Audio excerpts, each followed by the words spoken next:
Hello. What's up, nerds? What y'all doing? Let me grab a bourbon and we'll be going.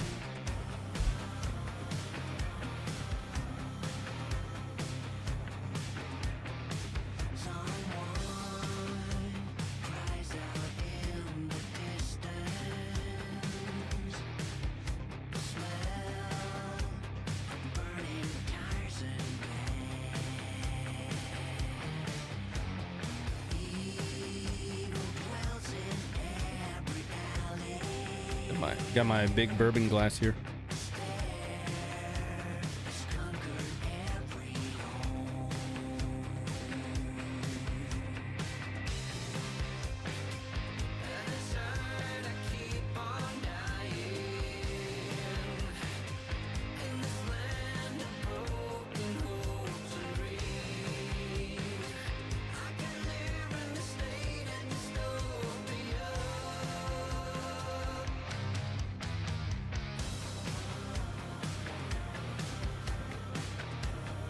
Hi, I'm here. Hold on.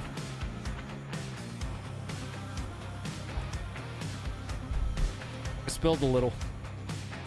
I spilled a little bit of it on my fingers.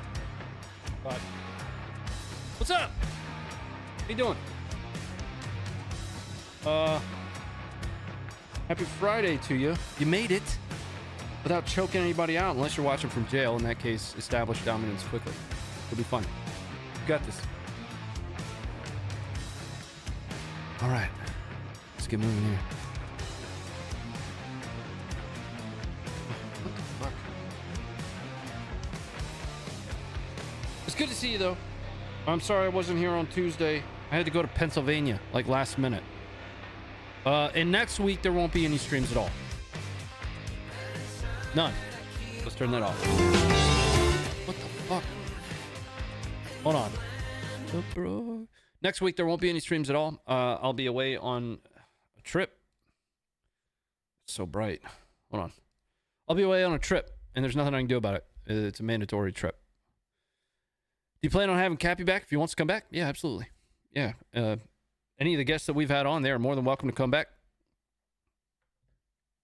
Yeah, certainly, man. Certainly. Good day, Ronnie and Chet. Happy birthday, mate. Not my birthday, bro. Hard to keep up with the accumulative 30-plus birthdays you have per year. Well, I feel like if I went live every day like we used to, that would be 365 birthdays a year. But I don't have 365 birthdays a year. Hey, Ronnie, what are you drinking? Basil Hayden's. Basil Hayden's tonight. Then we got to go with you. So I have done stuff like that before, like from the hotel, did like a, hangout chatting stream, but, that could be kind of boring, I guess. What was that about the water being bad for your health? It was kind of a joke. When you leave a plastic water bottle out in the sun, it can be bad for it gets like plastic particles in it. It's gallows humor, I guess. Just rolling back through the chat here to say hello to everybody. I got to get my alerts up. I haven't seen I haven't seen any of the alerts come across yet. Did you see the protest ball buster video? No. The what?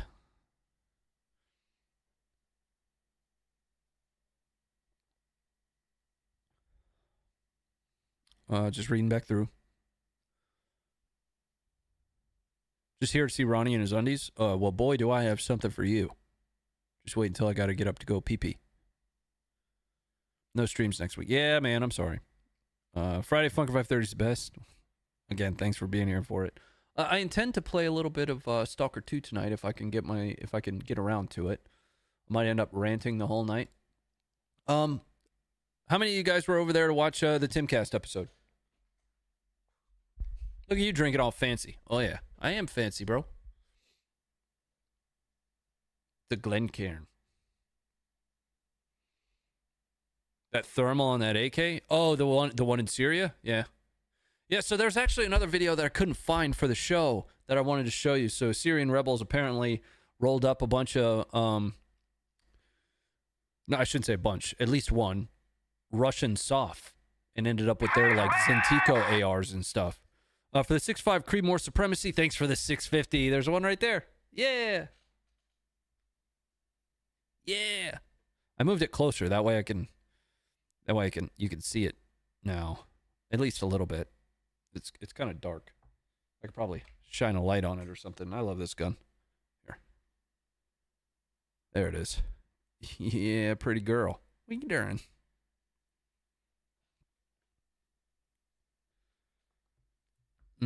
But yeah, I wasn't able to find that one again. I think I was arguing about one of them in the chat or in their comments. I just, you want to touch it. You can touch it. Packing my pistol away for a flight. Nice. Yeah, I got to pack all day tomorrow. Like, I got to wear a suit. Sucks. Plastic stock, though? I mean, it's like a polymer stock. Yeah. Yeah. Shoot it. She's nice. Yeah. Yeah. That's a nice gun. I've got a lot of video that I've published of that gun being run too. If you haven't seen any of that. One second. Yeah. Yeah. Okay. Closing some windows here. How do I launch? For Restream, I never know how to like launch the chat and stuff. Embed chat for event. Yeah, let's launch that one. There. I don't want to stare at myself. There we go. Why do we dress up to go on airplanes still? I don't dress up. I typically just wear some like pants. I have done the dress down thing before and it just feels weird. Like I'm not a sweatpants on the airplane guy. I'll wear like just normal pants and a shirt with a jacket. I do like wearing shoes that I can slip on and off though. Definitely. 6.5 Creedmoor? Yes, it is. That rifle has given me consecutive hits at a mile. What do you think of Tim Pool? Well, I mean, we didn't spend a whole lot of time talking personally, right? So we showed up. It was all business, So the way it all works as a guest, I'll talk you through that actually. So the way it works as a guest on Tim Pool's show is there's very little prep time ahead of it. Each show is topical, so the day's kind of news, rather than his other show, which is the one that kind of got wrapped up in the whole Tenet nonsense. His other show is the Culture War, which Tenet had a license for. I've got a long write-up that I did on my breakout of the entire indictment, and I don't feel the same way about all of it that a lot of people do. Again, you don't have to agree with the take, but at least look at the indictment objectively. You don't have to agree with his takes, but look at the indictment objectively. So you show up and just go. Like there's no prep, right? Everything that you're talking about there, the only person that knows what's going to be covered is Tim. He's the only person that knows. Now, and I mean, that could be a double-edged sword. On the one hand, it makes the discussion very seat of the pants, very on a whim. But on the other hand, from a preparation perspective, the host has all the knowledge on each of the topics, right? So, but because it's a topical show, I can kind of understand why it's compiled that way. So it's about 2 hours of stuff that he specifically wants to talk about on the public show, and then he has like a topic or two to do on the members only one. Then he takes callers. I've actually thought about taking callers on the Funker show before. Like I have the infrastructure and capability for it. I just haven't done it. I've considered it though. Tim the X Seal? No, he's like a skateboarder or something. Yeah, he's got like a whole skate park in his studio, in his compound there. Yeah, pretty crazy little compound. Let's hear the trigger break real quick. I can't. I sure can't. I can't touch it.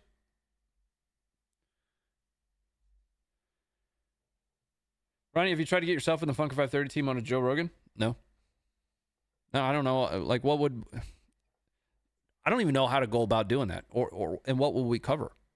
You know what I mean? One of the things that I've always wanted to have a deeper and longer conversation with somebody about, not necessarily because I have the long take on it, is the potential impacts over time of this transparency movement that we have, especially surrounding war. Like on the one hand, I think more people should understand war's reality, People are getting a glimpse into it. Even people that like have been there, they're like, oh my God, this is fucking terrible. Like they're seeing dudes that are 10 kilometers behind the forward line and are unarmed being hit by drones. And they're like, this is bullshit. And I'm like, bro, in order to take a POW, it has to be feasible for you to like take them into control. You can't do that if they're 10K behind the lines. They're still a combatant at that point. Until you take them into your possession, or until you have the ability to do that, they're a combatant, right? If they're in uniform, they're a part of that military. It sucks. War is nasty. That's what comes with it, man. Right? And that often gets brought up with like the whole you Russians executing people thing, which I don't see how those two things correlate exactly the same. I can understand the argument, so you have to understand the argument. But so on the one hand, I can see why there is this necessity for people to see that stuff. But on the other hand, how much are we normalizing that, right? To where there's a level of apathy to it.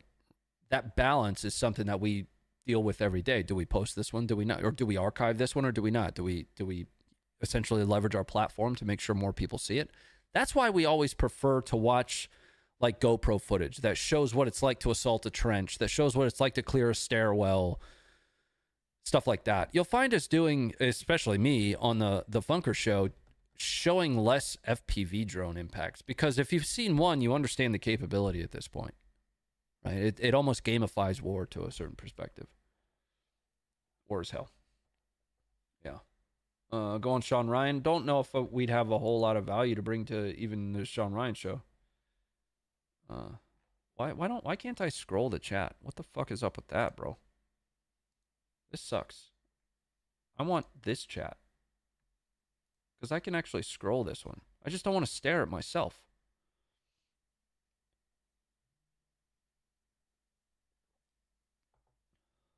Preach, first-person views are important. I also do like the top-down perspective footage of direct action taking place, because it shows you maneuver, it shows you a little bit more of a macro view on, like the way an ambush was set up, or so I also do try to show those as much as I can.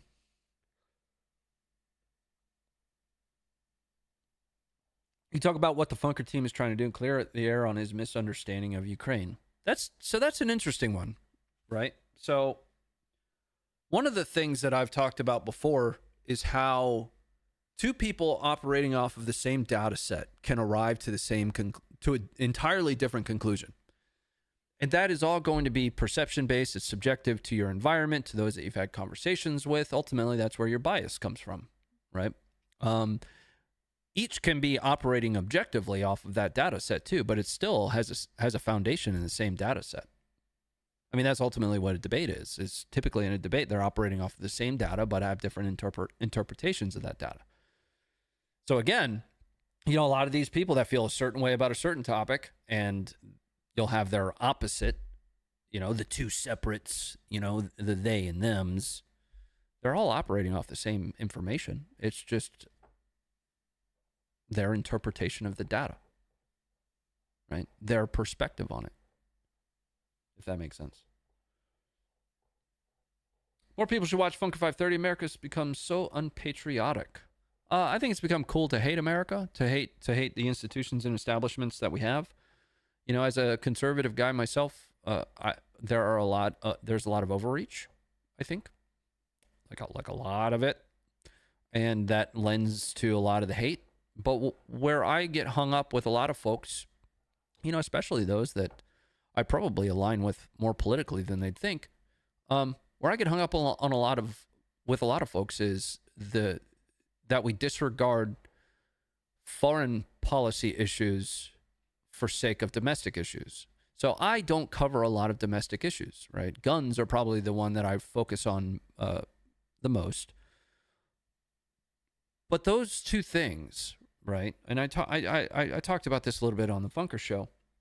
Those two things and caring about them should not be mutually exclusive. Yes, domestic policy issues in the United States should be your priority, right? That absolutely. That's the immediate challenge. That's what's immediately impacting you. But you also can't disregard foreign policy issues. You cannot. The world is not big enough to just say like, not my problem, and let it happen. Let whoever is puppetizing, that specific conflict or that group of people to continue to do what they're doing, especially when them continuing to do that is ultimately with the desired effect of the downfall or at least the overtaking of America on the global stage. That's how ultimately the decision-making process works for me is, okay, what happens if we're not there? Like if we're not involved in that 2, 3, 4 steps down the line. But choosing which of those foreign policy problems to deal with is ultimately why we vote, right? So there will always be a necessity to play in foreign politics, to play in foreign policy, to have a policy for outside of American borders. Exactly what that policy is why we vote.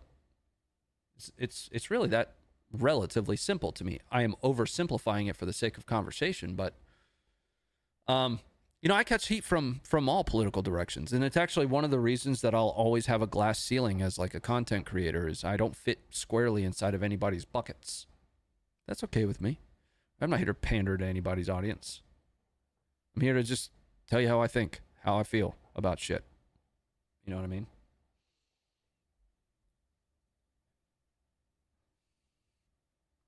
Okay, when Putin nukes Kyiv, who's gonna nuke Russia back? Why would he do that?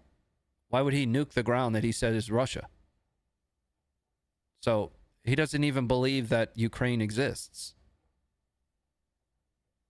Like that's Russia in his, forward line of thinking. Behind the scenes, who knows what his thoughts are. That's why if you go all the way back to like the Tucker interview, that's why he started with Rurik in 882. Like that's the whole premise around it all is Ukraine shouldn't exist to Putin.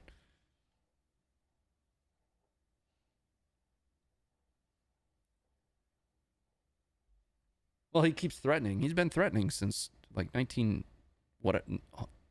late 90s.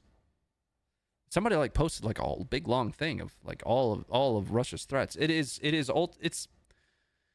ultimately a card that they will play and they will continue to play. Right now, there is some line somewhere. I don't know what that is. I'm not smart enough to know. But to act like Russia is the only country on the planet that has nuclear weapons is just so naive to me. Right? We got all our shit dialed into every single one of his launch sites too. Right? And as soon as that first one breaks a certain barrier where we could say that's coming at us, all of like it's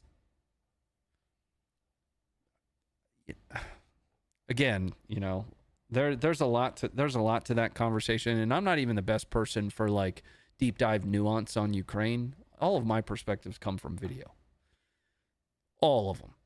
Now, in the process of pursuit of knowledge of video, I have gathered an understanding of some of the geopolitics surrounding it, but I'm not even the best guy to debate Ukraine stuff. My positions on the war in Ukraine have never had anything to do with Ukraine. I'm just being honest with you. Like when we had our first guest out here, Wayne came out here and, we met up with like with a Western nonprofit that he wanted me to meet. And they were like, why do you support Ukraine? I looked across the table and I said, I don't. It's not about, I feel for Ukraine, I do. But my position on it does not have anything to do with Ukraine. It's about Russia and about an adversary for me. Right? So had Russia, and I've said this from day one, had Russia invaded Latvia, I'd be supportive of Latvian success. I spent too many years watching behind the scenes and seeing the espionage that's taking place actively while we're having this, goofy conversation to believe that Russia is not a threat to the United States. That was my career, was foreign intelligence entities and their activity actively finding persistence in our networks, placing themselves throughout our infrastructure to really just be able to do whatever the hell they want. Here's something interesting. Let's talk about cyberspace for a second, because that was my career. I'm a CISSP, CEH. At this point, most of you should know that. So when I was, I haven't been in the game now for about 3 years. But when I was still doing it, you have two terms. You have two terms that I really want you to internalize: computer network attack and computer network exploitation, CNA and CNE. I think they use offensive cyber operations and like other acronyms for it now, but I still like CNA and CNE. When you're talking about cyber attacks, right, incoming, computer network exploitation is something that happens every single day by Russia, China, Iran. North Korea has actually a much better cyber program than you might believe, right? Go look back at when the movie The Interview was released and they targeted Sony infrastructure. We'll get back to that one in a second. This stuff is coming at us every single day, right? But it is from an espionage perspective. Now, espionage effectively means that it's for some form of intelligence gain and gathering, right? They're trying to get a leg up. They want information.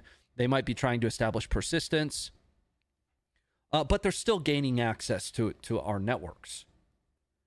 Then you have computer network attack, and that is destructive. That is when you are deleting stuff. You're effectively making the transition from the logical to the physical space. That has yet to really manifest, except for in the North Korea versus Sony example when they released the video, The Interview, which was that Seth Rogen and Franco, hilarious movie. They deleted shit off of Sony's servers, like just started hitting delete, right? That had a massive impact to Sony. There is no difference when it comes to the access to those two things, right? So when they're establishing that access to gather intelligence and steal it,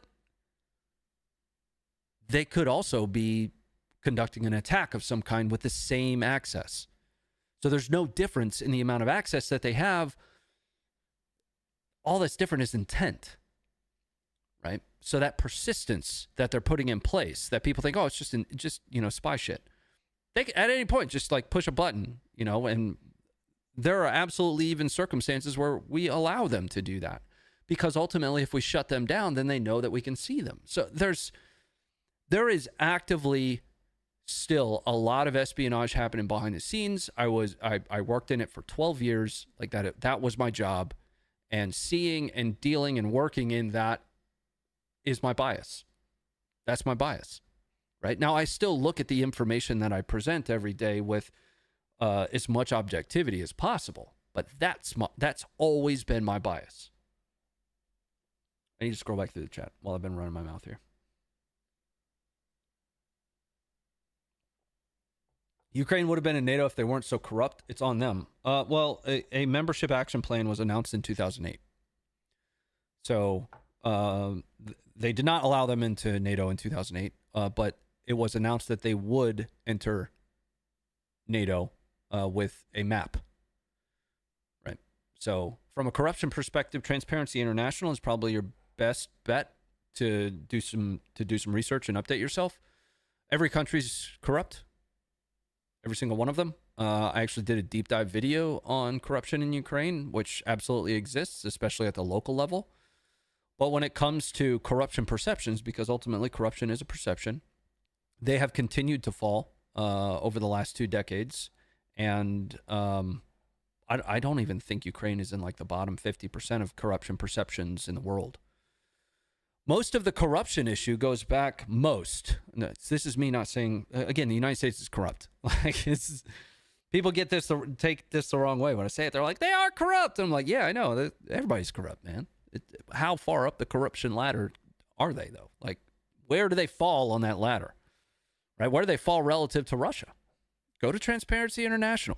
Go look at the data yourself. Don't leave it up to me to tell you. Do some fucking research, like yourself, to update yourself, right? You're operating off of like immediate post-Soviet Union, when effectively the entire black market for former Soviet arms was Ukraine.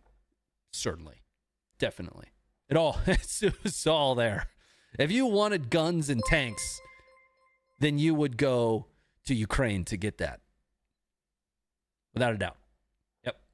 Over the years, though, that corruption perception, because again, corruption is a perception. It's not a 1 or a 0. It's not a yes or no. The UK is corrupt. Russia's corrupt. The United States is corrupt. You know how, and we're also talking about public, not private sector corruption, right? So public sector corruption. Anyway, Transparency International. Go check it out. I really, really think more people should just kind of update themselves on that. Consider the fact the last 3 governors of Illinois ended up in prison. That's kind of my point, man. You know? It's a scale. And it's a scale with relative criteria, too. What we consider to be corrupt, I don't know. The dudes in Georgia might not. That's why I say it's a perception. So the way it's measured is, you know, basically as easy as, hey, do you believe this organization is corrupt or this country is corrupt? That's like serious. No shit. How like they measure this shit. There was an old report that one of the running themes in early Ukraine war was that Ukraine was the 2nd or 3rd most corrupt country in the world. You guys remember that one?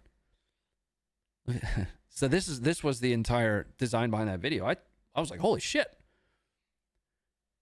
When you start to research that, so that actually originates from an Ernst & Young report. It's an organization that the report isn't even available anymore, that measured private sector corruption across 1,400 private sector CEOs back in 2012. So there were people citing a 2012 study in 2022. That the study isn't available anymore. Of only 1,400 C-level executives from private sector. That's interesting, man. That's weird. So again, the positions that I have, you know, and I'll probably take a bunch of shit for this on the Ukraine war, have never had anything to do with Ukraine. They haven't. My bias is ultimately spending 12 years actively working to combat foreign intelligence entities from getting U.S. data. So there are things that I'll say all the time, like the Cold War never stopped. It just changed domains. That's the shit I'm talking about.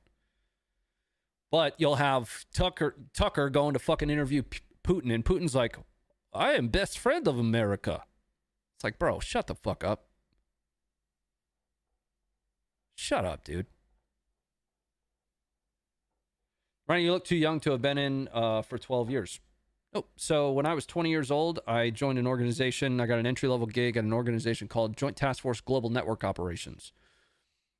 Because all of my military career has been reserve. So in the process of my military career, my civilian career has also been progressing. I was 20 years old when we stood up U.S. Cyber Command from Joint Task Force Global Network Operations, JTF-GNO. JTF-GNO combined with JFCC-NW to create U.S. Cyber Command. So that's where I spent the first, like, how long was I there? That would have been, I got there in like either 09 or 2010. I left there and went to do cyber counterintelligence in, I think, either 13. Yeah, in 13. So I spent 3 years there. In 13, I went and did cyber counterintelligence after my first deployment. Did that for 3 or 4 years. And then I went and did a little bit more technical hands-on work. You know, I was, you know, actually deploying firewall rules, things along those lines. So I went from like the strategic level to the very tactical levels of cyber defense and cyber intelligence.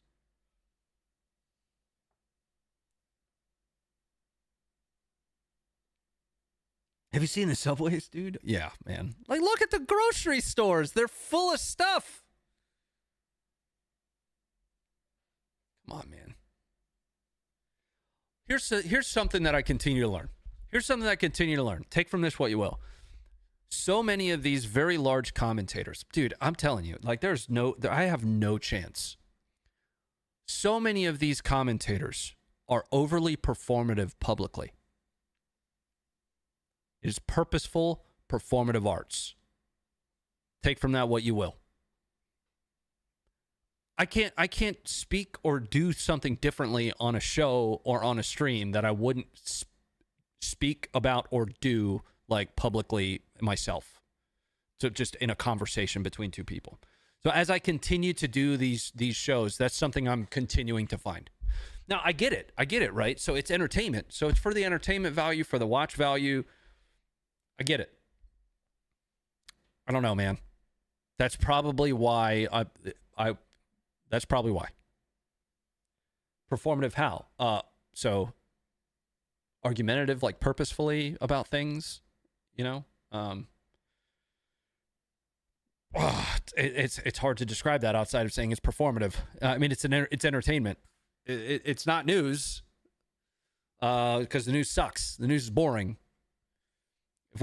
If we were to report the objective news, it would be much more boring than people make it sound. It's performative.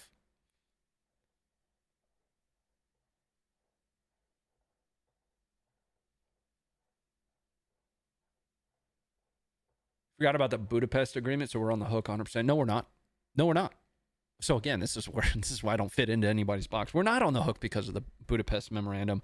The Budapest memorandum wasn't a security guarantee. It was a security agreement. What that ultimately required was the UN Security Council to come together, I believe. Don't quote me on that. I can tell you it wasn't a security guarantee. This goes back to the 2022 negotiations.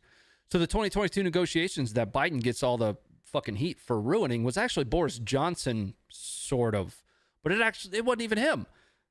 They did get very close to a peace agreement. The problem is Ukraine wanted these security guarantees from a lot of the West, and a lot of the West wasn't ready to sign up for guarantees of security. That ultimately was the linchpin. Right now, Boris Johnson, before I read these too. So there are versions of this. I don't know if you guys are aware of this. Like, I don't think people do their research. There are actual versions of these peace deals that you could see. There's one from like the latest one. It's from dated April 15th of 2022. You can go and read that. Boris Johnson made a trip to Kyiv in like mid-April before the last one and basically threw a wrench in all of it and was like, I don't think they're negotiating in good faith. You shouldn't continue to negotiate with them. Somebody, I think, made the leap that like Biden had pressured Boris Johnson to do that, but the agreements themselves were not agreed upon yet. Right? They were close, but it wasn't any one person that like threw a wrench into that and ruined it. This is what I mean by objective review of the information. The security, the peace deals are public. You can go and read them.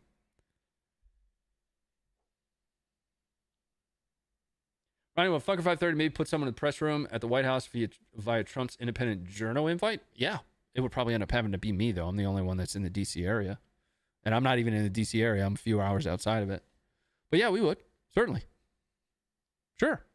Absolutely. I don't know what we would do with that because we don't really consider ourselves to be a news team either. You know, we're video archivists. We try to catch things as they happen live, you know, but we haven't really branched into trying to break news. Really. No, that's an entirely different path, to be honest with you.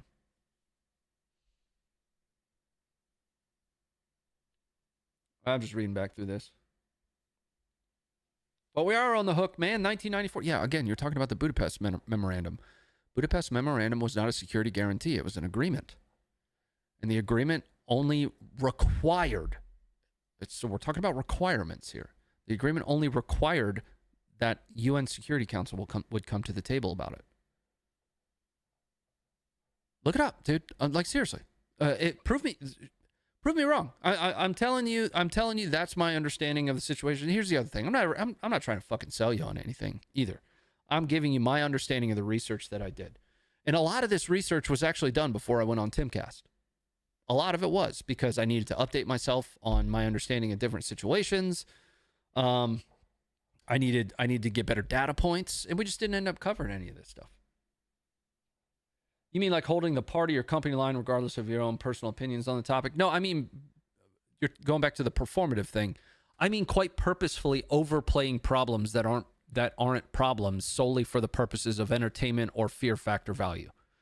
That happens more than you think. I'm just being honest. That's an opinion. Take it for what you want. Yeah.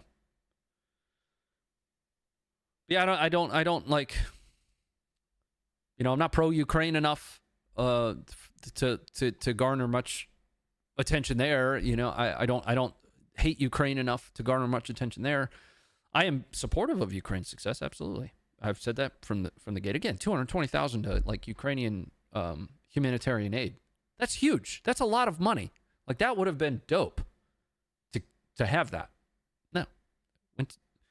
So the way it's 220,000 is we sent 110,000 to the Canadian Red Cross, who was at the time matching donations. So that 110,000 got matched to make it 220,000. That's what kicked it out.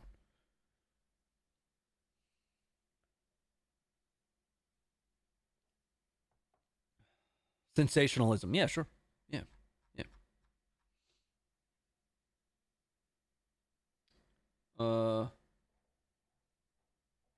You ever had a hot Ukrainian chick as a chem partner in high school? No, but I did get honeypotted by an Israeli one time, way back in Intel school.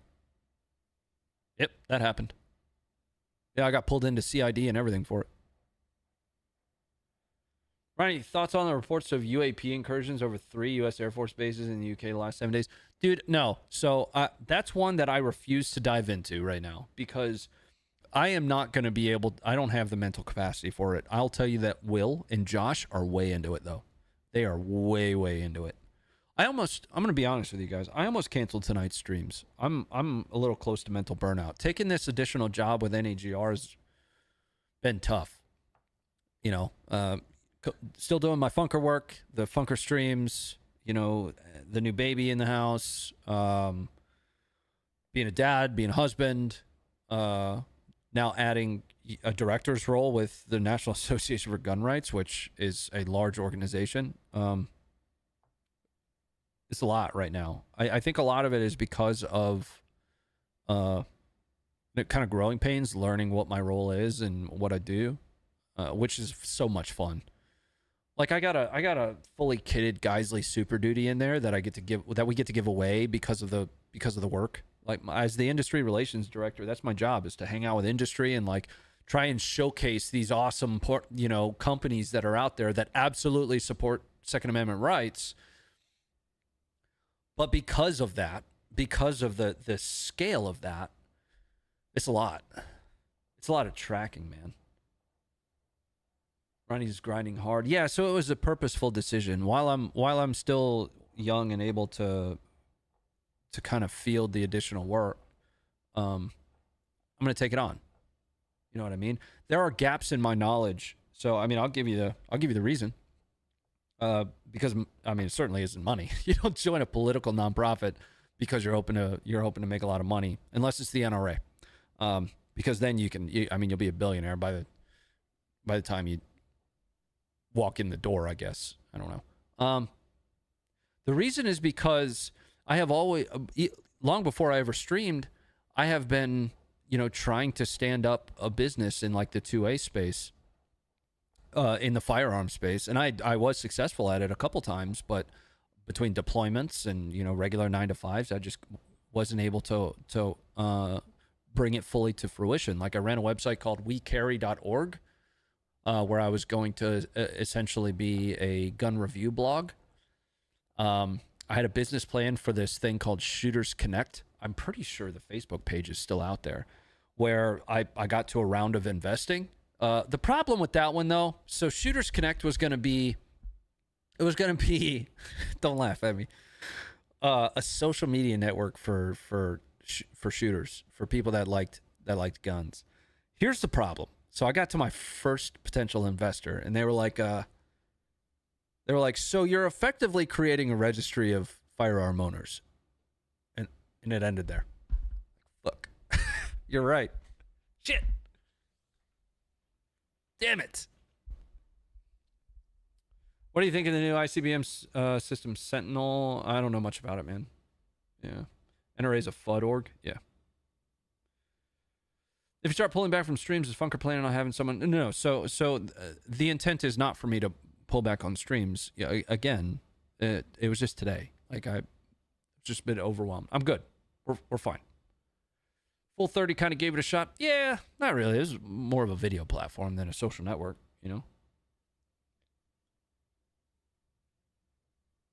What is Leviathan Group? They are my talent agent. Yeah, they're like a talent agency that brings you sponsors, potential sponsors. They represent me. They represent Funker. Leviathan Tribe is the group of creators that are managed by Leviathan Group. So they bring sponsors to the table. So I'll give you my example. I'll tell you because I just emailed them today how it works. They send me an email that says, hey, here's the sponsors that we have for December coming up. Let us know if you accept all of them or which ones you do and do not accept. That's it. That's how much input they have into what I do. None. Last month, I turned one down, which, again, I mean, a sponsor of our show is definitely appreciated, just given the way YouTube treats our monetization. I turned one down. I was like, that doesn't make any sense. Like, I'm not doing that. It's like some water company. I don't know.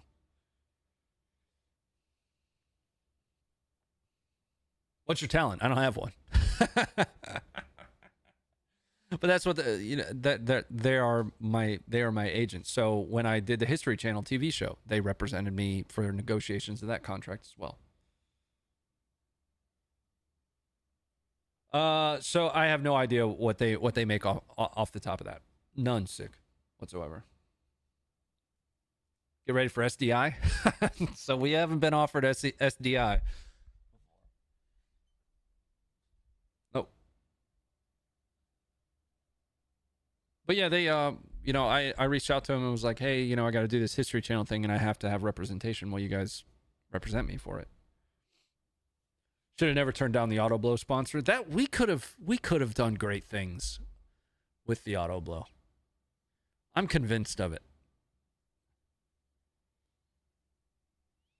I'm convinced that the Auto Blow would have turned into like a long-term relationship.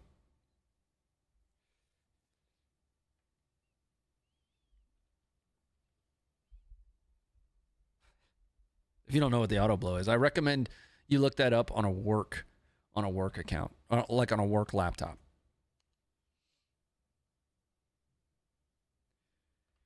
History Channel is a weird nonfiction channel now. Well, I did my best. The stuff that we covered on it, although it might not be branded as such, was very much so real history, war history more specifically. And I thought we did a great job. I absolutely am extremely proud of that work. Very much so. I thought it was awesome.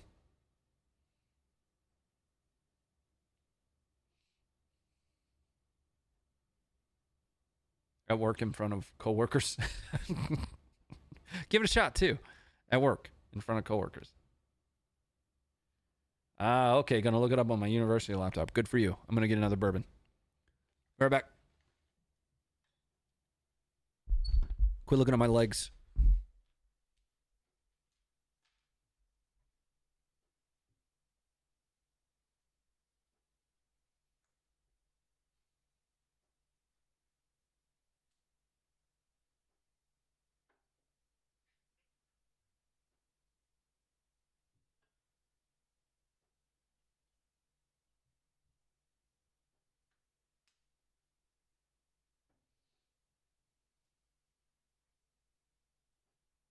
Yeah, I gotta pack all day tomorrow, man.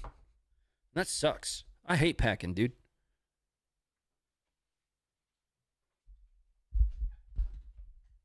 OnlyFans territory.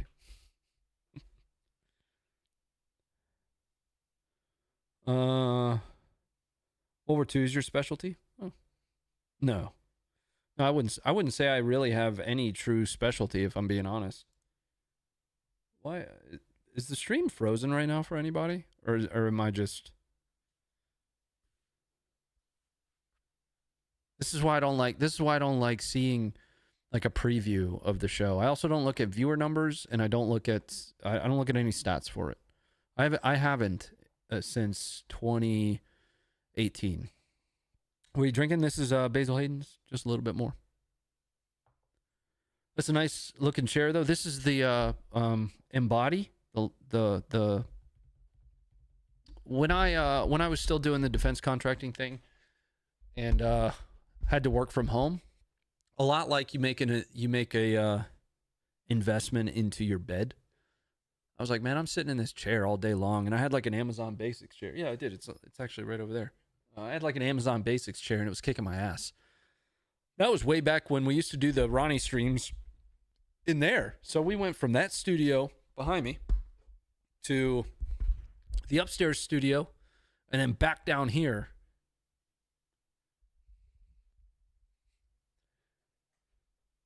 Stream's good for you, Moto. Nice. Let's do some like Q&A type stuff. I'm gonna be honest with you guys. I don't really feel like playing video games right now. What questions do you guys have about Funker 530 or even National Association for Gun Rights?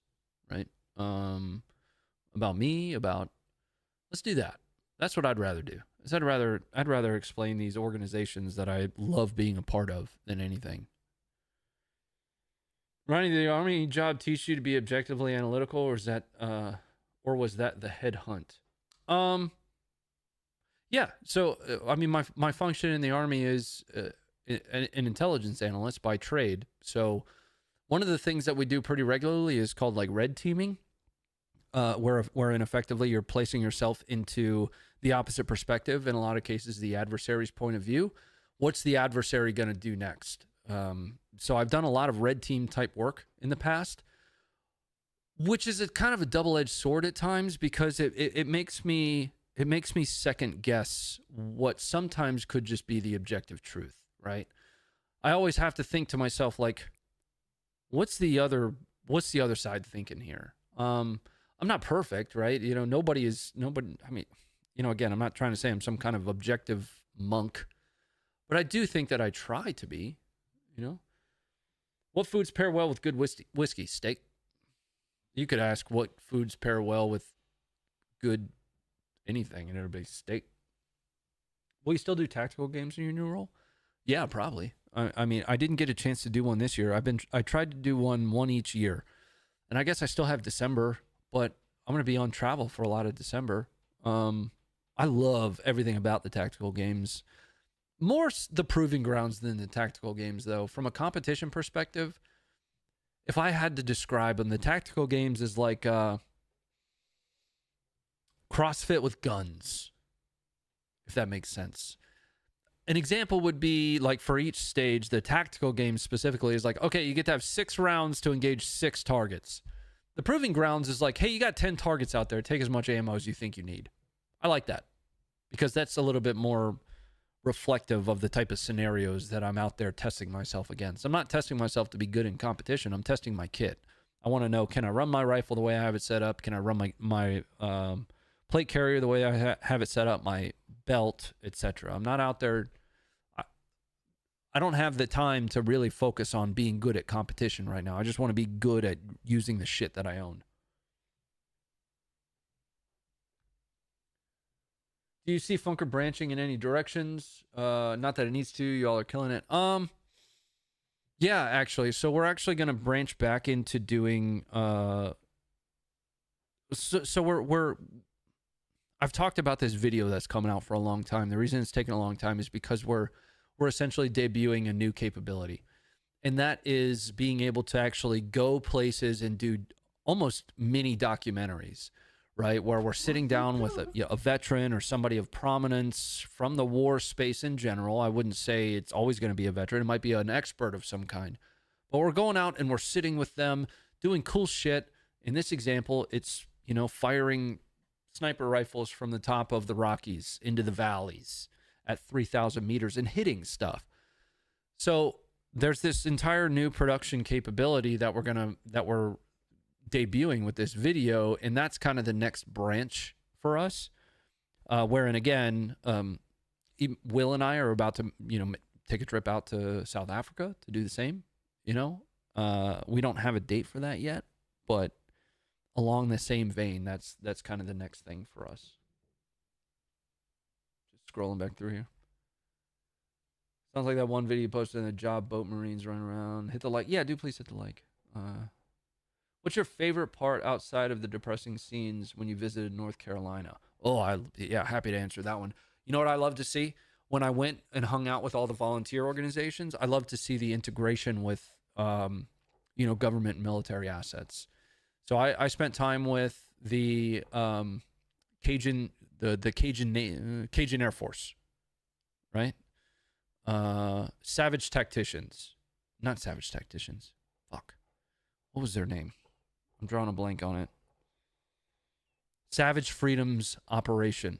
So Savage Freedoms was running a massive organization out there, extremely large, extremely capable, but they were also leveraging military air, which I thought was so dope because they're getting calls. These volunteers are getting calls from folks that run farms and shit that need like massive hay bales that they couldn't get up into the hollers and shit. So there were actually Air National Guard guys on ground to help coordinate getting CH-47s to the volunteer locations to load volunteer shit on and take out to volunteer calls. So the 101st was also taking tasking from them. That was crazy to me, man. And I loved seeing that.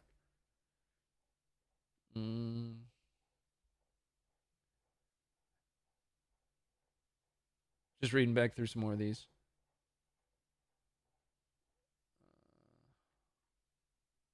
Time out. Sit, stand. No, we're not getting back into the sit versus stand argument.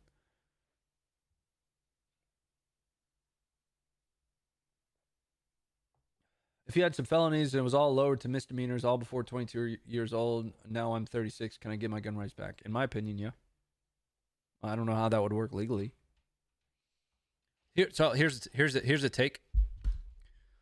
Once you serve your prison time, you should be afforded your rights back. People that say, well, they're still bad people. I'm like, okay, well, it sounds like we have a problem with our fucking prison system then. Are you telling me that prison isn't rehabilitating people? Sounds like that needs some work then.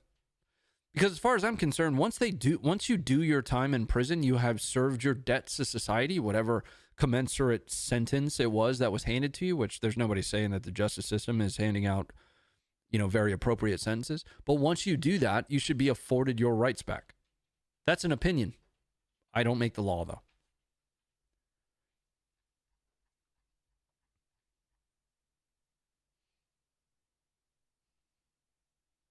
That makes sense? Don't release people if they're doing. Yeah, that's what I'm saying. Is it like if they're released after they serve their time? Are you saying again that they are not rehabilitated? Then we have a problem with our sentencing, with our prison system, with the rehabilitation that we're giving people. It doesn't make sense to me.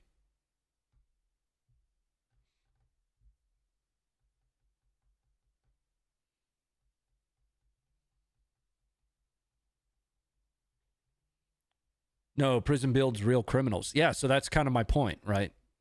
So people will sometimes take an argument for one thing and kind of gaslight it into another thing. My ultimate point is that we need to refine the way that we do rehabilitation in our prisons. Because again, what we are not allowing people to do is retain the rights that they are supposed to have that are merely just affirmed by the Bill of Rights, right? It's just affirmed by it. You have those, even without the Bill of Rights. The Bill of Rights is just there to say, yeah, true, you do have this. So once they get out of prison, it's like, well, they can have that back now, right? They serve their debt. Well, no, they're still violent. Well, what the fuck are they doing out of prison?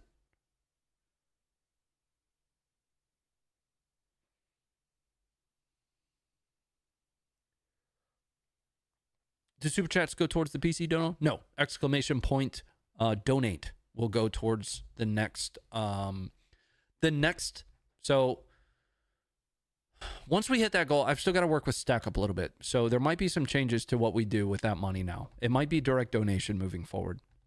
So that program, their original PC delivery program was actually stood down like a year and a half ago. They kept it running only for us. And they have like 10 of them still to ship out. So what might happen in the future is we will just do a direct donation with that, but we'll still keep the goal running. I've just got to work with them a little bit more on what exactly they want to see from that. I have always run this stream with a primary focus on veteran charity. So I don't know exactly how that's going to shape out just yet. I had a call with them like about a week and a half ago where we started talking about what it would look like. I did kind of shape this about 3 or 4 months ago, maybe even longer. Almost a year ago, actually. But there's a possibility that it could turn into a different way of giving back. It's still going to be giving back to a cause that I care to causes that we care about. Like we might do every so often homes for our troops. I've supported them before. We raised about $10,000 for them. I don't know.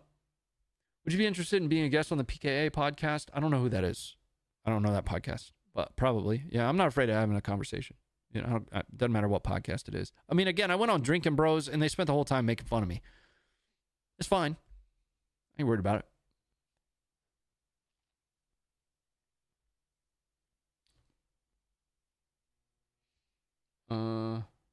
Holy Jesus.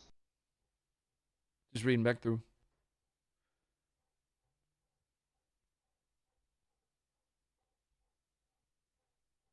Yeah, there's the donate link there. What's a chain gang?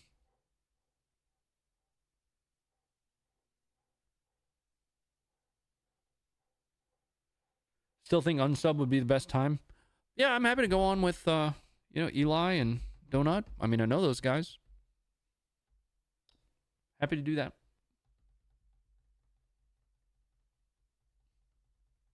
Show your legs, bro. Podcast running costume. Well, both Rob O'Neill's podcast and the one with Dan and Ross, so Drinking Bros, I went on with Rudy. And I mean, I talked a lot. So here's the stuff that we covered on each of those, and I have links for it if anybody wants to go back and watch that stuff. On the Operator podcast, I spent a lot of time talking about deception, right? That was my job. So now we're talking about my military hat. The Army spent like a year and a half going through all kinds of courses teaching me to do that. Deception and IO specifically. A lot of people that do IO, they go through like one basic course. But because of mine was like a year and a half. So many different courses, so many different organizations I had to go through classes with to ultimately do that second deployment, which I wasn't even supposed to do. I was just there. I was supposed to train with them. So that's what we talked about a lot on Rob O'Neill's podcast. And then on Drinking Bros was just like an hour and a half of toilet humor. It's crazy. Yeah, we talked a lot about movies and stuff there, to be honest with you. Should I build or buy a pre-made PC? I don't know.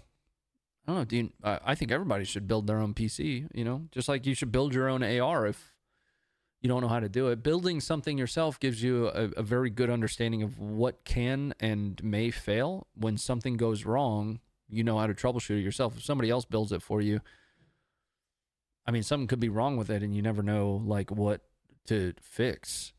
You know what I mean? So every PC that I use except for one nowadays was built by me. The PC behind me here, that was the first build I ever did. That runs the Funker stream. The PC over there, not this one, but over there, was actually painted by one of our folks in the chat, RC4 there. Here, I'll show it to you.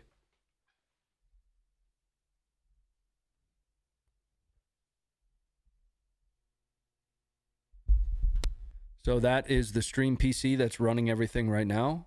RC painted that for me. The AT4 rocket was actually built and painted by Adam the Mustache out there in the chat. And then I have the PC that's sitting right next to me. Somebody's using a fucking power drill upstairs and I have no idea what's happening. Trying to fix this camera. Sorry if it's making you sick. Ugh. Ugh.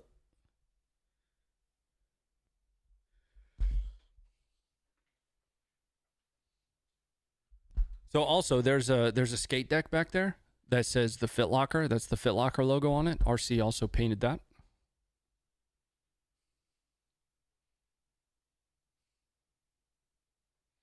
PC builder work of art. Oh, and this one. So there's a case behind me right there. That was my most recent build, but the AIO went out one night and I had a stream to do in like 3 days. So I hit up Stintsbuilt, Stintsbuilt, our PC partner that I have, who has a ton of Black Friday deals going on right now, by the way. I posted a link to those on Twitter. I reached out to him. I was like, bro, this thing failed. My AIO failed, and I just don't have time to do another build. Can you hook me up? You know, at this point, we've ordered like $50,000 worth of PCs from him from a charity perspective. So he built this one. All I had to do was install my GPU and my hard drives, and that got sent out to me.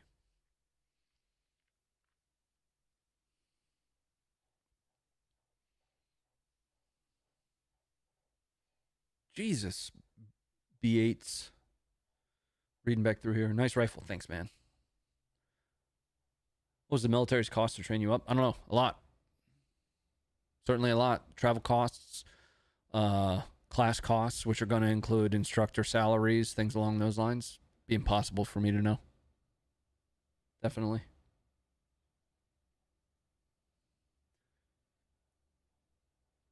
RC4's paint shorts are awesome on the Discord. Yeah, they are, dude. I can't build something. Are you serious? Build. Have you seen the new GPUs? Yeah. I gotta put those on. I gotta put those in the budget. I would like to upgrade the 3090 to a 40 series card. 3090 is great. It does fantastic for the little bit of gaming that I do. I don't know, when something's new and especially technology, I gotta have it. I don't know what it is. My NZXT AIO just failed me. Yeah. What does the pogues in your shirt mean? Persons other than grunts. People other than grunts. So basically anybody other than 11 Bravo. Or one could argue, technically it's everybody other than 11 Bravo. 5090's coming out in like 3 months. Oof. Would you consider yourself a pogue? I'm most certainly a pogue. I am the pogest of fucking pogues, man. A prince of pogues, but still, certainly a pogue. Absolutely. Yeah, definitely. I'm actually more pogue than you can get. Like, it doesn't get more pogue than me. I don't care. Doesn't matter to me at all. Saw a post from a dude ranting about how his girlfriend uses little chat GPT to win every argument. Oh, gross, bro. Still rocking a 2080. Still a good card. I mean, there's a 2080 in that PC, and it can still run just about everything I play. What is Pogue? A person other than grunt. So basically anybody that's not infantry.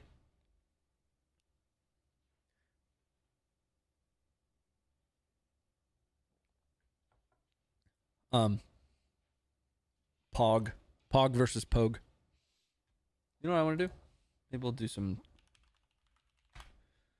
Twitter commentary here. Oh, this is a guy more people should follow. Controlled Pairs is fantastic, both from a 2A, so a guns perspective, and from a gaming perspective. He talks a lot about VR and how VR has just made him such a better shooter. I love this dude. Love him.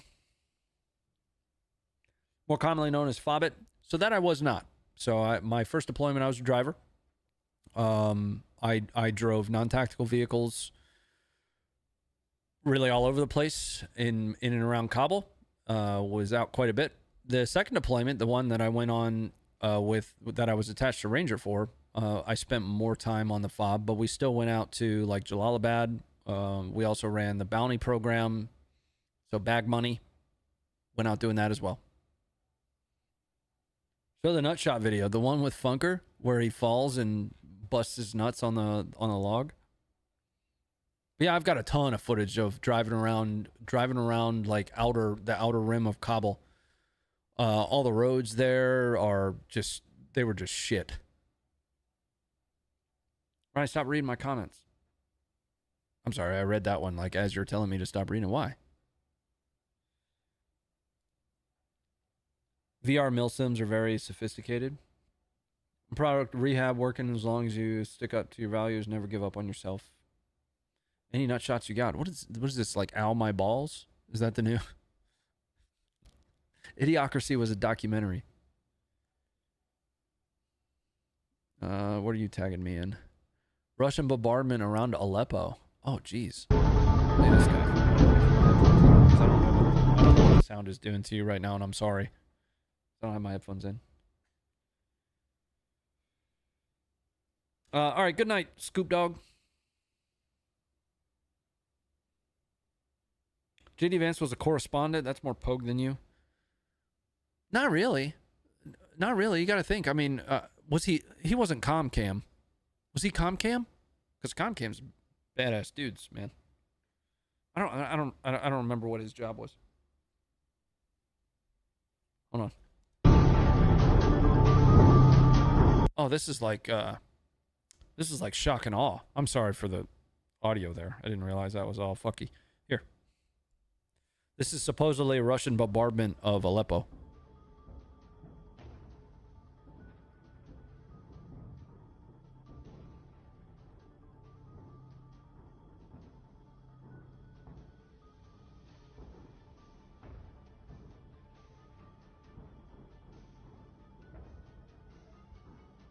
Once again, looking through a kaleidoscope that's been kicked down a hallway.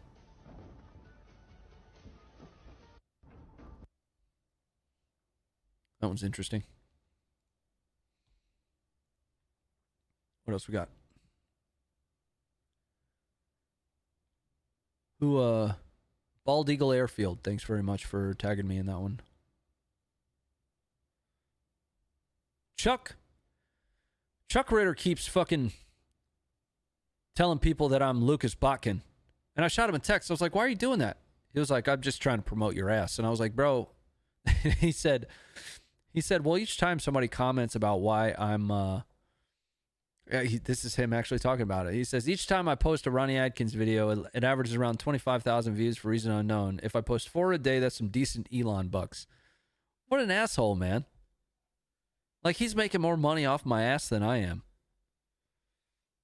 Shithead. Like this is what I'm talking about. Use my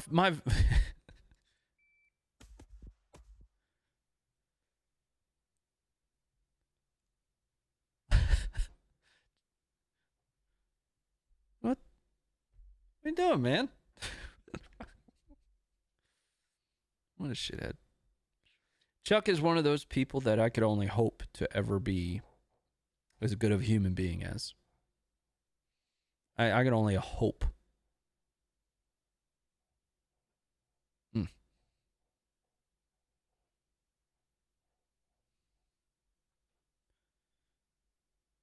See what's on the timeline here. Share your OnlyFans link. Jesus. I mean, I did have an OnlyFans. I didn't make any money from it. Because it was just me with photos with fans. Do you still use that shot timer? That was like yesterday. Yeah, I took that video yesterday.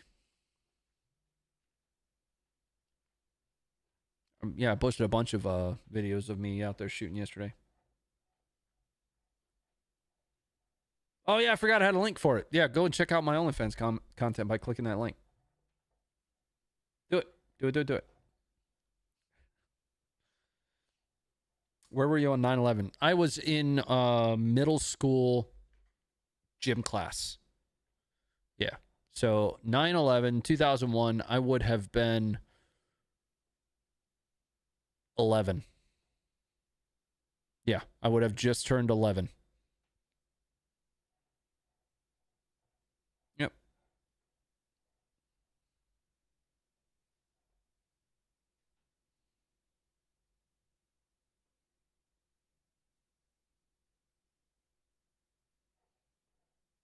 Seventh grade history class. Yeah. What's crazy is I remember coming home, like, I remember they put us all in the locker room. So something happened, and then they just like stuffed us all in the locker room. They're like, sit here. And we were like, what? Well, it's because they all wanted to go to the break room and watch the TV. Like all the teachers, right? All the gym teachers, they wanted to go to the break room and watch TV. So they stuffed us all in the locker room, and we just sat there for like an hour. I also think that it could possibly have been like their attempt to put us in like the most hardened area. I mean, I'm in Virginia, so we're pretty relatively close to DC, but by noon we were all home. And I remember watching on the TV, and my stepdad came home, and like he's in like full panic mode. And I still haven't like internalized what had happened. But I remember that vividly. Yeah.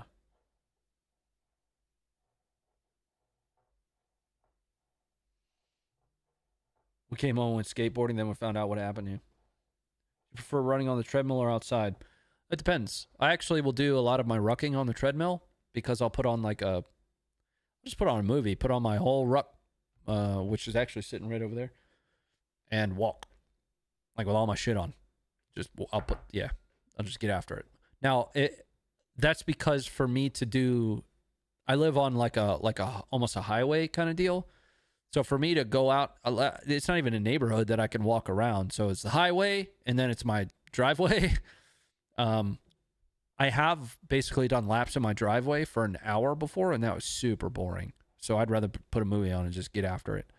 The last one I did, I think I loaded to about 75 to 80 pounds, something like that. I got to go back to the photos I took of it. But if I'm running, I prefer to run outside. There's just something that running on a treadmill does to my calf. No, opposite. Excuse me. When I run outside, unless I'm doing like a PT test or something, I have this problem with my calf that I get through like a mile and a half, and my body's basically starting to break down before my lungs or my brain do. And that sucks. That sucks really bad. The issue with my calf is it like locks up really bad. It's always the same calf. It's my right calf at almost nearly exactly a mile and a half every time. So if I run on the treadmill, for some reason I can manage that better. So I guess the easy answer is the treadmill. Yeah.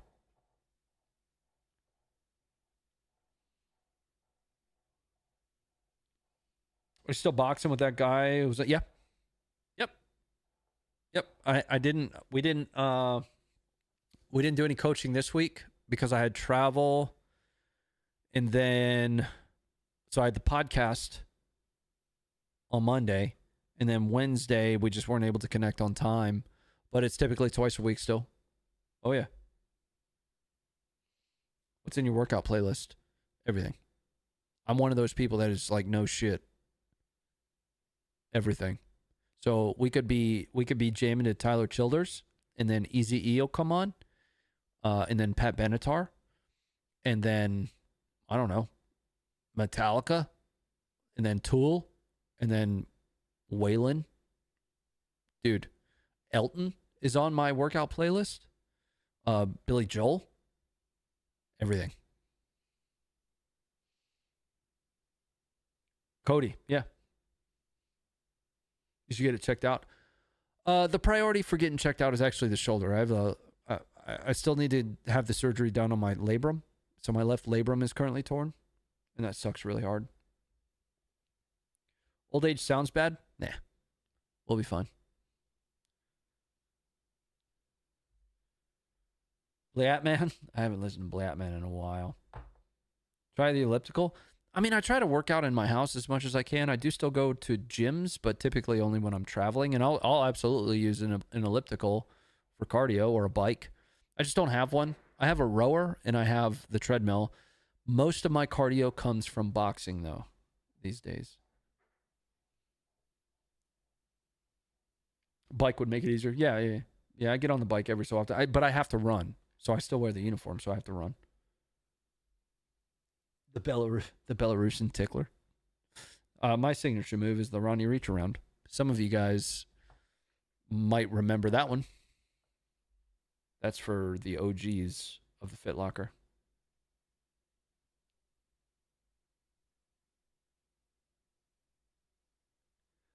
I started a fire at Ozfest 98 with Dan Carey from Tool at Oz. I was 8 in 1998. Kettlebells give me a good cardio workout. It's not really true cardio. It gets your heart rate running, but there's going to be what's the word? Not anabolic. Yeah. Kettlebells are amazing. So I have a series of kettlebells, and I actually post a bunch of kettlebell workouts all the time. What's going on in Syria? Yeah, so rebels have taken over Aleppo, kind of steamrolled the Syrian army. We covered that on the Funker show tonight. The Russian military is basically just bombing everything at this point. There was some footage of what was reported to be Russian bombing. It was just like a journalist dragging some really horribly injured kid. I didn't show that on the Funker stream because I couldn't validate the strike. But balanced workout is best. Yeah, I do total body workouts these days. Aerobic? No, it's not even aerobic. Because there's still resistance to it. I just can't think of the name of it. I want to try a rope whipping workout. I have a rope too. Yeah, I love ropes. Rope. But Russia has quite a few areas right there around Aleppo that like they have Russian troops in. Starting to get a little spicy. The Biden intervention of what? Unpopular opinion. Tools, fear, inoculum was an omen to the coming pandemic. Deluxe version of CD played a video on screen when opened. I'll wait. Well, I'll have to look into that. I have fear, inoculum. Biden's intervention of peace. We talked about that earlier. Yeah, you're talking about 2022, right? So I've actually read the peace accords from 2022, and I don't know if peace accords is the right language to use, but basically the agreements that they were trying to put in place between Russia and Ukraine. The problem, it can't be tied back to one person. The problem is multifold. So it's Boris Johnson is involved in that. Biden might be involved in that on the back end somewhere. But they still hadn't yet like arrived at a decision because Ukraine had security guarantees written into these peace agreements that it's largely believed nobody would have accepted. So it took it a step further beyond the Budapest memorandum and went from a security agreement to a security guarantee. It included every permanent member of the UN Security Council, or every permanent member of the UN, which includes Russia, by the way. So one of the things that Russia tried throwing, so let's break this back down again. One of the things that Russia tried to throw back into the negotiations is that every permanent member of the UN had to agree for Ukraine to receive the guarantees. Well, Russia is one of the permanent members. Ukraine's not going to accept that. Ukraine wanted it to be individually based, right? That they would come to the agreement that yes, we need to honor our security guarantee, right? Russia wanted themselves to be a part of the approval process for Ukraine to receive security from the guarantees that were being set aside, right? That makes sense?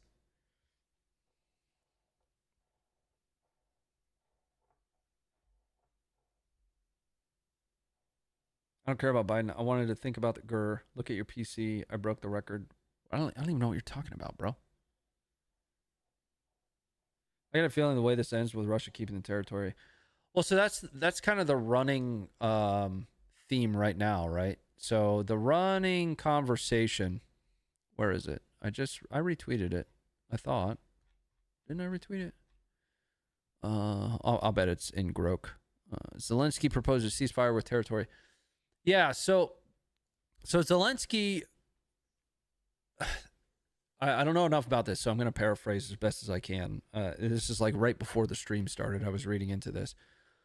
He said, "I'm ready to stop the war in exchange for NATO accession or membership, even if Russia doesn't immediately give back." So what he has suggested the possibility of is, okay, allow Ukraine to join NATO.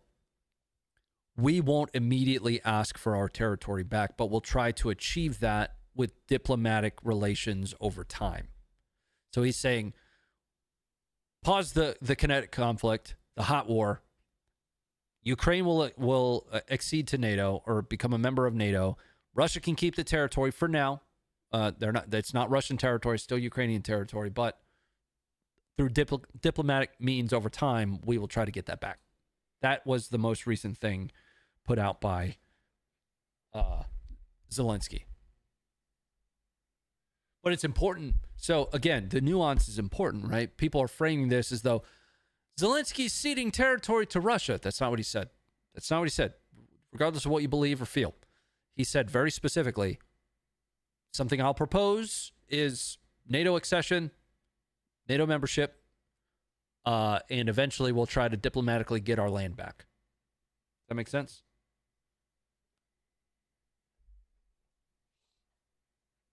Mr. Ron, where'd you get that shirt? This is from my good friend Zachary Bell, veteran with a sign. You know, the dude that fucking holds the thing up. Shoot him a text. I should shoot him a text. Tell him I'm wearing a shirt on stream.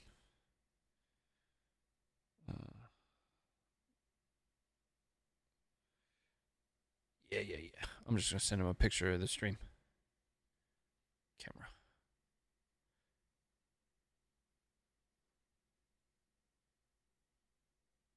Nice. Reppin' the homie on the stream.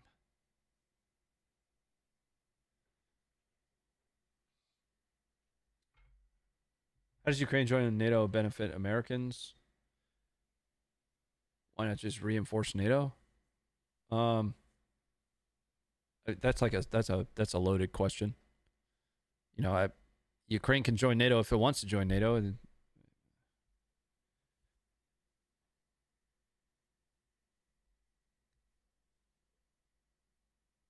So how are they responding to the idea? I don't know. This is all like breaking today. Like, this is a very new interview that Zelensky gave, like just in the last 24 hours or so.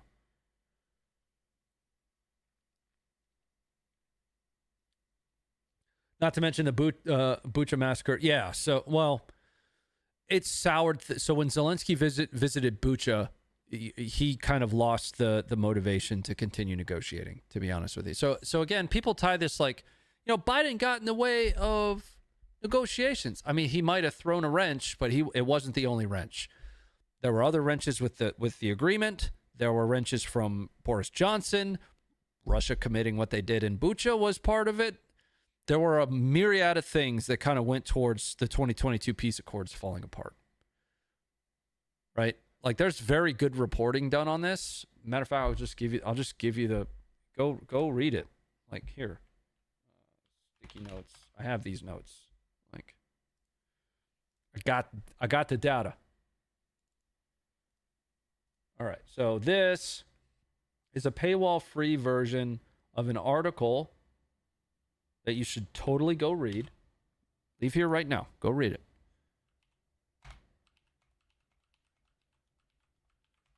Because I think more people need to better understand that. Of course, you have to look at it from an information warfare perspective. Information warfare perspective, of course, Russia is going to spin that as, well, we wanted peace, but the West ruined it. Like, no, like you got to the point to where peace was on the table and you wanted to vote yourself and be able to shoot down security guarantees for Ukraine.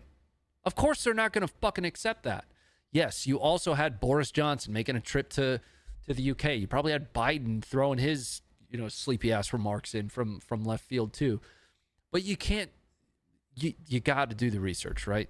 You got to look at it a little bit more broadly than just what that running narrative is.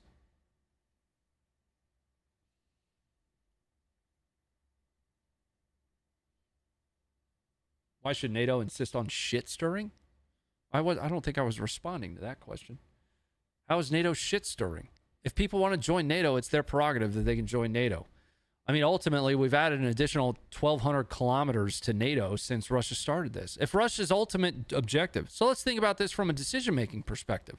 If Russia's ultimate objective was because of NATO expansion, ultimately all they did is fucking reverse that. Because you added Finland to NATO. That's the largest land border out of all of them. That has backfired so hard, and people are like, well, Putin is some kind of 4D chess guy. Have any idea how large that border is? right? I get that part of the argument. I do. I absolutely do. But you then also have to take into account everything that Russia has said and done leading up to now. The example I love to use is what everybody quotes when it comes to Russia is not the enemy, which is the Tucker Carlson interview. He makes his entire argument that Ukraine just doesn't exist. I'm just telling you what his argument is. Again, my positions on Ukraine have nothing to do with Ukraine. They don't. At all, man. And I've been covering this shit for 3 years now.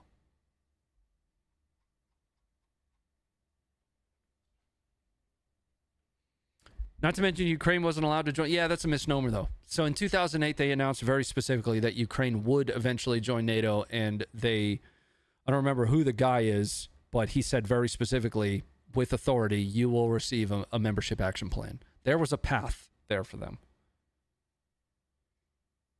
Ukraine was the most corrupt country before the war. No, they were not.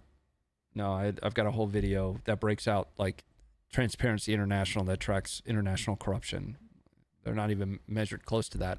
And it's data, like pre-war data.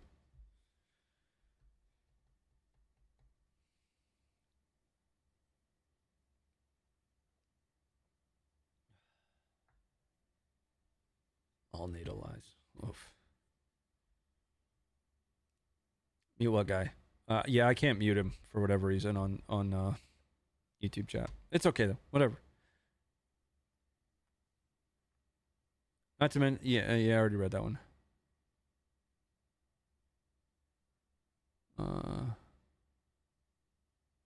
Finland would likely not mind starting Continuation War 2. No, I'll tell you who's not fucking around right now.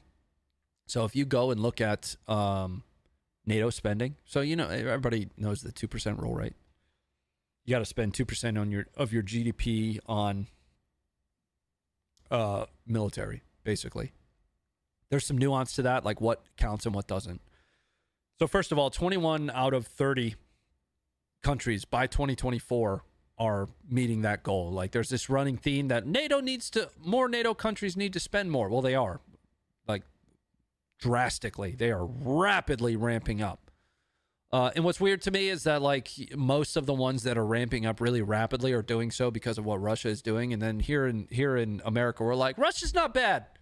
Well, you got like literally all of the fucking countries that are right next to Russia saying, hey, man, this is a problem. And here in the West, we're like, nuh-uh. I mean, I'm inclined to kind of believe them at least a little bit. You know what I mean? Like, I get it. I'm just saying they probably have a better understanding of the situation than Jim from Arkansas does. Like, don't be an idiot. Anyway, so 21 of 30 NATO countries are going to meet or exceed their 2% spending requirement. But you know who is like outpacing everybody right now, including the United States? It's fucking Poland. Poland isn't fucking around, man. I put out a tweet with like this graph that comes from the latest spending estimates for NATO, and it was like 5% GDP or some crazy shit like that. And Canada's asleep at the wheel, dude. Belgium was in last in all categories. Nobody ever talks about the 20% that you're of the 2% that you're supposed to spend on research and development of heavy equipment. Nobody ever talks about that. But in both columns, Belgium was last, and I was like, I can't be mad at Belgium though. You know, how do you get mad at Belgium? They're like this big, and they just have good beer. Like, they're fine. They're fine. Leave them alone.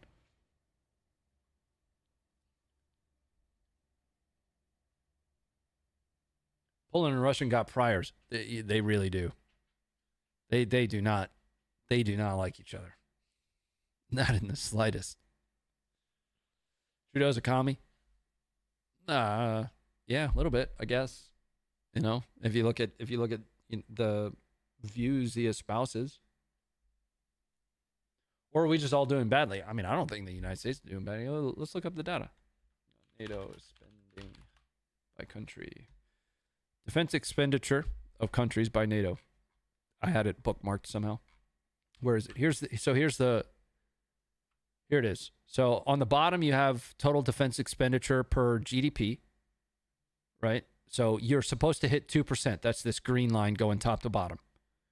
This is where you have to be per requirement. You need to be there or to the right of it. So USA is right here. Poland is up fucking here, bro. Now the other part of this scale, the Y axis of this is equipment by percentage. So equipment expenditure is percentage of defense expenditure. So this is that 20% number. So the two percentage numbers that you always have to remember, it's not just the 2%, but you also need to hit the 20% number.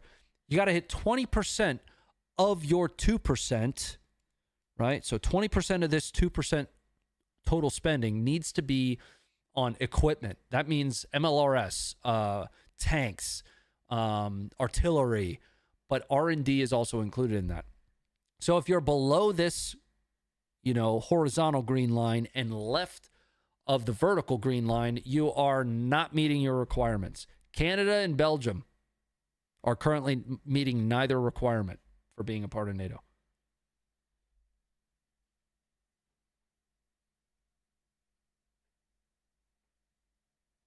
But look at everybody else. So again, this upper right quadrant in green here, the dotted blue line is your median, is your average.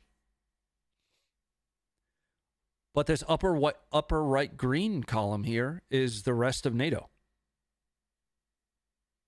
The rest of NATO is absolutely meeting that requirement. NATO is any country in NATO. I shouldn't say any country. The overwhelming majority at this point of countries in NATO have drastically increased their spending.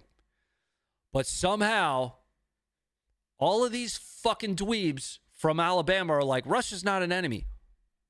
Between 2014 and now, there were 3 meeting the requirement. Now there are 21. Tell me why that is. Tell me why that is.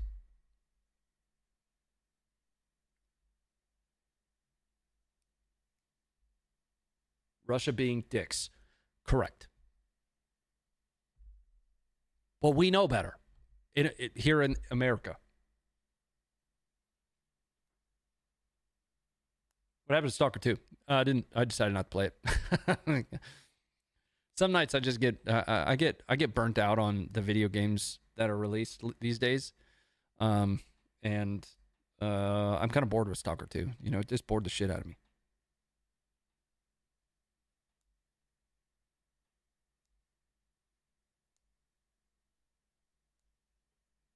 Trump.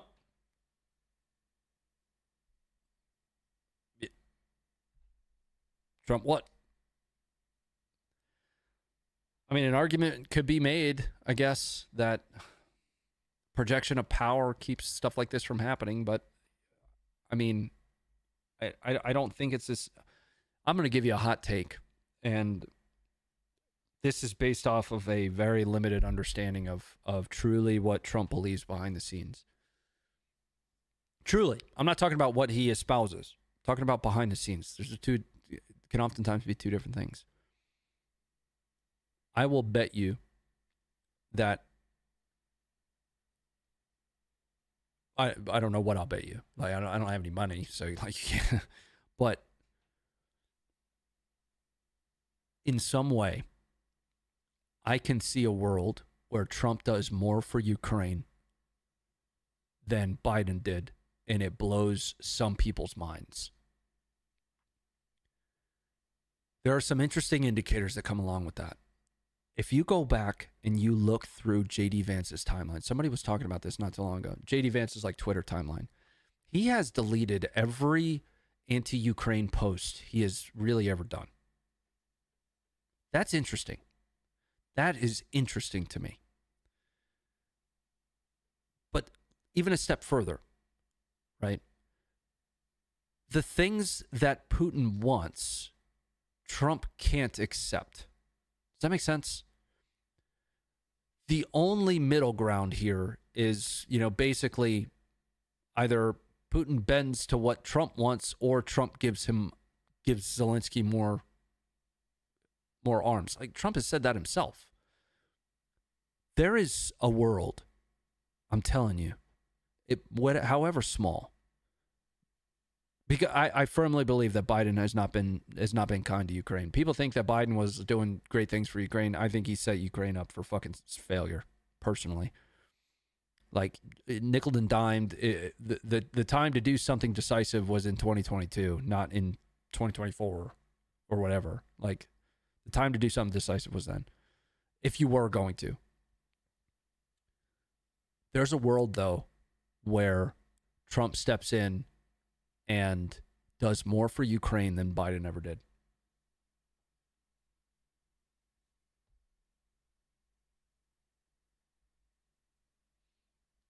Just saying.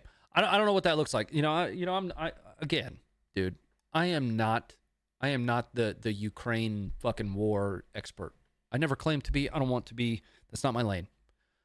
I'm a footage guy. If you wanted to know whether or not the Bradley has been seen on footage taking out a T90, I could tell you that. I could tell you that it just absolutely, it and another Bradley absolutely spit roasted a T90. It's not supposed to be able to do that, but it effectively took out all of the optics on the front of it. There might have been some damage to it ahead of time. I can tell you that. But the nuance and specificity around every little aspect of the Ukraine war, and maybe this is just a function of me really not feeling like I know enough about topics. I don't know. I don't think I know enough. Let's just put it that way. I don't think I'm that guy. I actually told Phil that. So Phil Labonte, he and I talk pretty regularly. He was like, yeah, we'll get you back out here sometime on Timcast to talk more about war topics and stuff. I was like, let me be clear with you, bro. I'm not interested in debating anybody on the Ukraine war. I'll happily come in and share my perspective on what I see from a footage perspective. But I have zero desire to debate anybody. Because it's just going to turn into who can bring the most confirmation bias to the table, right? It's not going to be a good faith exchange of ideas. It's not. It's just not. It's who could talk louder with more confirmation data, more confirmation bias data. You can, but again, so opinions ultimately all in a lot of cases. I shouldn't say all. But in a lot of cases, opinions are ultimately interpretation of the same data. You know? So these dudes that go and do, Destiny's one of them. Fuck, man. All he does is go and talk over everybody. That's all that happens. He did that 1v21 dudes or whatever. And all it was is they were just yelling over each other about like the same data points, just different interpretations of them. You know what I mean? I guess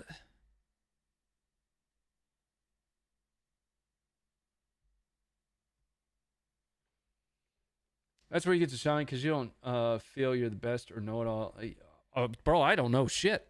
Though here's the thing, and I don't. This is either a great thing or a bad thing. The more I learn about something, the more I realize I know fucking nothing about it.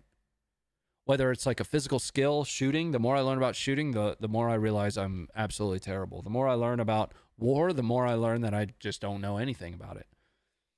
Right? And I think that's probably why I've never been interested in debating somebody. I really do hope that you guys are able to go and take a look at the member only section of the Timcast show, because I think it'll help you understand kind of how I approach conversations when I disagree with those around me. I don't know. Check it out. It's up to you.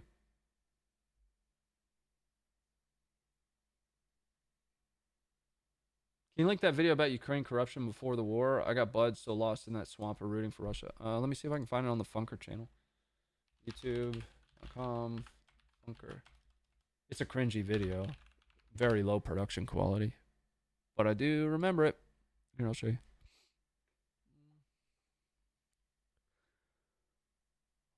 Oh, that one I broke down cluster munitions for everybody. Oh, this interview was fantastic. If you've never watched the interview with Tuck Smash,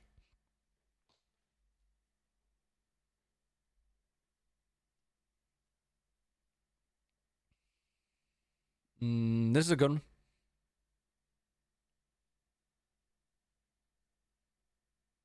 one. So this is actually Will's footage. So first of all, we sent Will to Ukraine in 2022. This is going to be like a compilation and thoughts of all of his footage that he brought back. I think that one's pretty good. Where is it? Hold on. Let me go to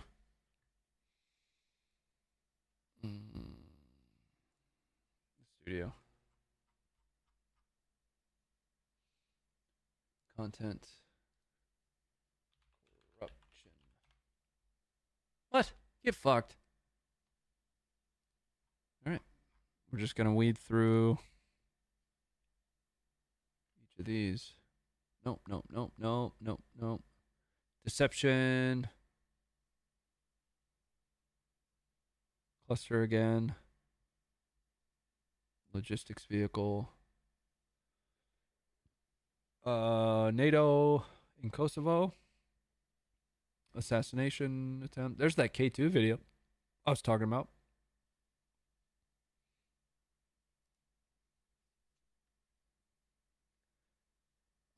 Crimea defense plans. Is Ukraine the third most corrupt country in the world? There it is. 50,000, only 50,000 views. There's the link to that. Will equals white ISIS.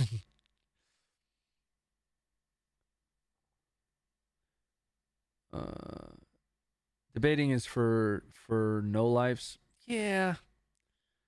I don't know, man.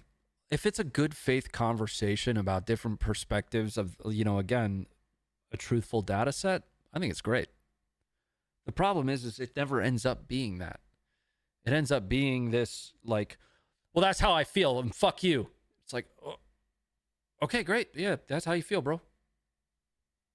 That's fine, man.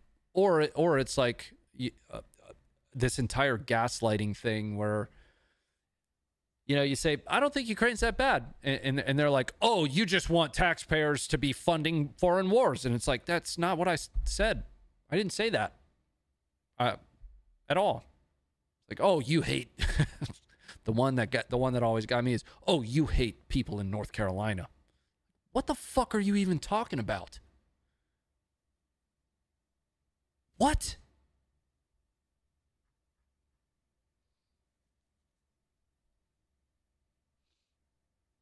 Did you ever collect Pogs as a kid? Yeah, I did, man.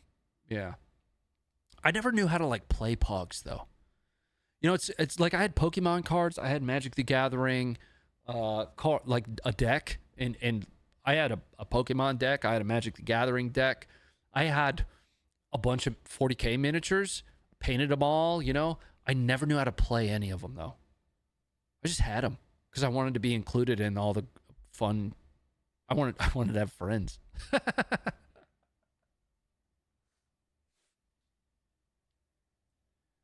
When we can we expect the deep dive on the war in Sudan, bro? We released episode 1 like 2.5 years ago and have not gone back to it.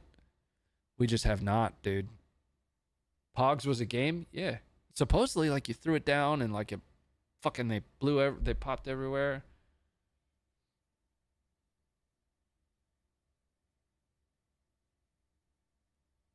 You Pokemon Pogue.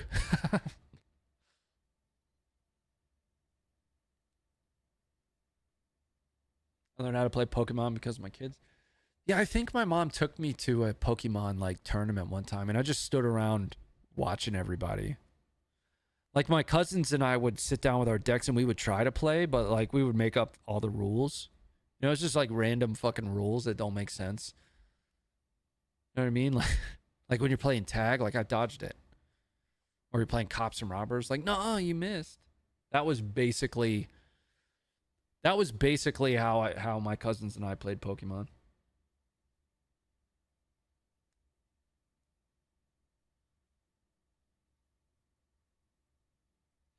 All right, guys, that's gonna be it for the stream tonight. I apologize for not playing games. Sometimes I just don't really. I can't get into it lately. There's just not a game that I love right now. I used to love Tarkov. I used to love PUBG. I used to love some of these other games, and I just get bored playing them these days. Sometimes I just want to sit and hang out and chat, and this is kind of my opportunity to be social. You know, if that makes sense. I don't know. But I do actually hope that you guys will go over and take a watch of the Timcast show. I learned a lot. I spent a lot more time listening than I did speaking, to be honest with you. And some people might not want to hear this, but I do agree with Tim about some things, you know, namely guns. Off the top of my head, that's just what comes up first. But, you know, again, I don't know a lot of his positions on things. I can tell you that I probably don't agree with him on a lot of his Ukraine takes. Is that because I have a pro-Ukraine position, or is that because I have a Ukrainian support position, or is it because I have an anti-Russian position? It's subjective. Does that make sense? You know, I don't know how to describe it. I feel like I'm always in a defensive mode, but I also always think that I should explain how I arrived. Like, how did I arrive to think about things the way that I did? Does that make sense? So it might seem like I'm always defending my position, but most of the time I'm just trying to explain the why I feel that way. But I can tell you what it's all based on, my perception of what I think is best for me as an American. That's what it is. Top to bottom, left to right. From an opinion perspective, you can argue really whatever you'd like on that. That's how I approach just about every topic that I cover. Anyway, I'm good. I appreciate you guys. There's no streams next week. I'm gonna be on travel Tuesday, and I'm actually gonna be getting home Friday. There's some possibility I could go live. I might not be able to. I'll just be getting back home to see the family before I then leave again. But after that, I've got the range day out there with Donut Operator and all those guys. So there should still actually be a Tuesday stream the week after that. Man. Anyway, it's gonna be an interesting schedule over the next week and a half or so. So bear with me, please. A lot of travel, a lot of spinning plates. You know, like the gif of the dude spinning all the fucking plates. That's what I feel like right now. I appreciate you for being here, though, very much. Thank you so much for it. Go be great. I love you all. Good night, ladies. Good night, sir.